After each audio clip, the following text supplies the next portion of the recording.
Okay, so today we will be looking at the withdrawal method in land banking. I've been doing a whole lot of teachings on land banking of recent, and a lot of people have asked questions in this regard. I just felt that I need to do these short videos to explain how do you get out of land banking. So what is the withdrawal method in land banking? So there is always a reason why you need to exit land banking, or there can be reasons, numerous reasons why you need to exit land banking. So my name still remains Okwe Oluwaoni. Okay, so don't forget to like, share, subscribe, do a lot of stuff on this channel. It will help us a great deal. Whatever platform you are watching us from, it will help us a great deal. Okay, so there can be reasons. I mean, you entered into land banking with your objective at the back of your mind, and at some point in time, too, there can be reasons why you might need to exit that land banking stuff, right? So there can be genuine reasons, there can be emergencies, and all of those things. Often, I always tell people if you are going into land banking, don't put your disposable income into land banking.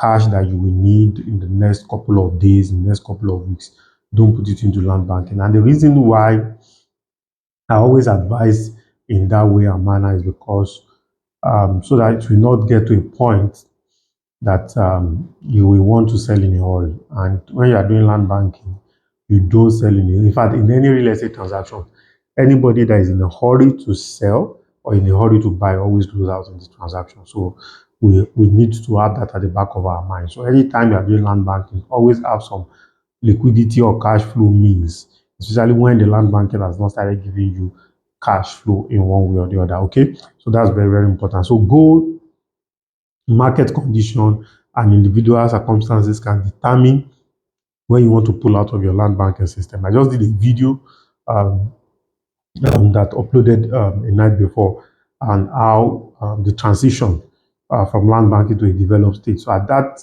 transition, I gave formula of when you can withdraw and how you can withdraw. For instance, if you have a 10-acre property, at some point you can do quarter of that land, which is like 2.5 acres, and do another 2.5 acres again, and do another 2.5 acres, and reserve a 2.5 acres. What is 2.5 acres? 2.5 acres is technically 12 plots and 3, that's 15 plots. And that's the remaining 15 plots.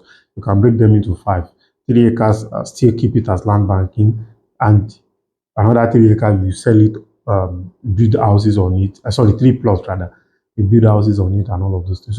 So all those details are in that previous video, so you can uh, look at it and apply it um, as it suits you, basically. So that's just the thing. Okay. And for those, one of the questions somebody has asked on the previous video, somebody has asked, okay, what about those that bought small land and all of those things? So you buy small land, you can sell part of the small land, maybe 1 acre, sell part of it, and use it to reinvest. That's the key and most important takeaway: as it appreciates, reinvest; as it appreciates, reinvest; as it appreciates, reinvest. That's very, very important. Okay. So what are the factors that can be responsible for why you want to pull out of your land banking deal? Permit me to drink this water. I've been talking since morning.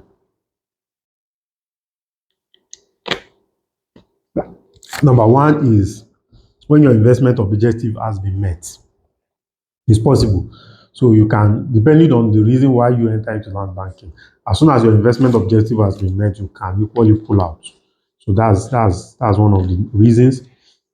You can equally pull out as soon as your investment objective has been met. Number two is if there is a sign of stagnation or downtime, okay, or you notice something that, okay, this investment does not look like what I actually projected, okay. Probably you are seeing that something might happen, that you might not be able to get the maximum value from this land banking project. It's not a crime if you pull out, right? It's not a crime at all. So you can equally pull out of that transaction at that very point in time, okay? So the other reason why you can pull out is number five, if the cost of holding the land banking land is becoming too high, cost of maintaining security and all of those things becoming too high, you can decide to pull out. Although that in itself is not a solution. The real solution is for you to find a way for that land to be giving you cash flow. I strongly believe if you are doing land banking, the cost of maintaining that place should be coming from that project. That's just the thing. After you have done your documentation, you are taking possession, and the cost of occupying, which is the going cost, should be coming from that project itself if you do your own work very well. And if you are confused on how to take possession, watch some of my previous videos. I explain some of these details in there. Okay. The number 4 is that if the development factors are not forthcoming as proposed, probably the reason why you position yourself for land banking was because there's a government promise that there's going to be a development in that axis, and that development is not forthcoming. You can say that, see, let me pull out. Okay, so it's not a crime in any way at all. So you can decide to pull out, right? So, or maybe you have some people will call this insider trading. Maybe you have an information that probably there was a road that was supposed to pass the place, and people are buying and buying, and you have an information that that road is not passing the place again. Because you have a first-hand information, you can use it to your own advantage as well, pull out while the market is still very, very off.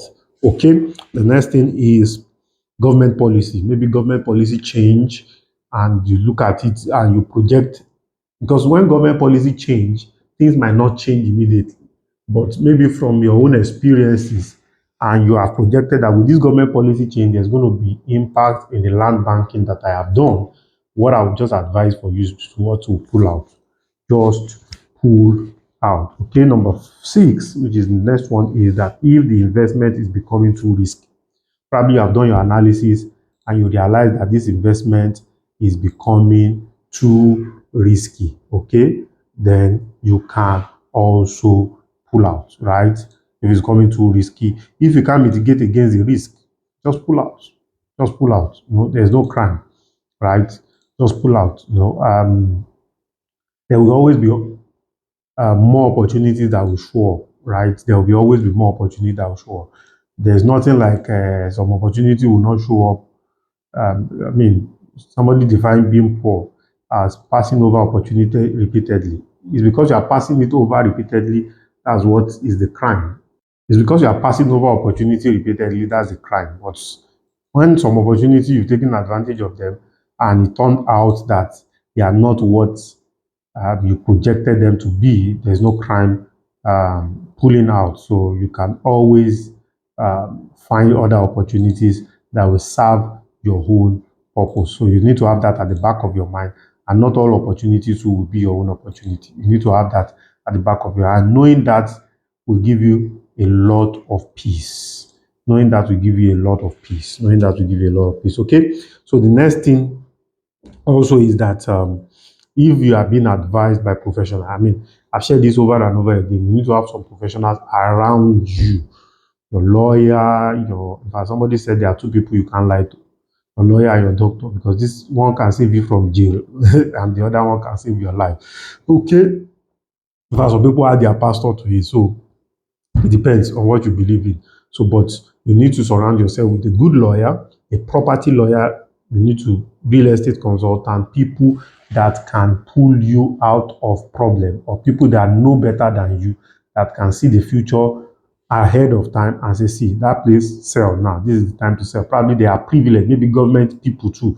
Probably they have privileged information and they give you instruction, you just go ahead. And if you believe in prophets too, I remember, I mean, we've seen a lot. I mean, almost 15 years in this industry, you've seen a lot. And those have played actively for that long. And you sell land to some people, they'll go there, pack the sand of the place, take it to the prophet, it's whatever the prophet says. That's what they do, right? These are intelligent people. Some of them are even flying, making good money, but whatever the prophet says, that's what they do. Okay, so those are the factors, and I hope they are useful for you, and I know that they will be useful for you. Congratulations, because you've been able to take advantage of them. So, okay, so to go and play big and win big, don't let anybody tell you that you cannot win big. My name still remains Okpe Oluwa Oni. Don't forget to like, share, subscribe, and comment. Ask us questions. Let's do business together. Bye for now.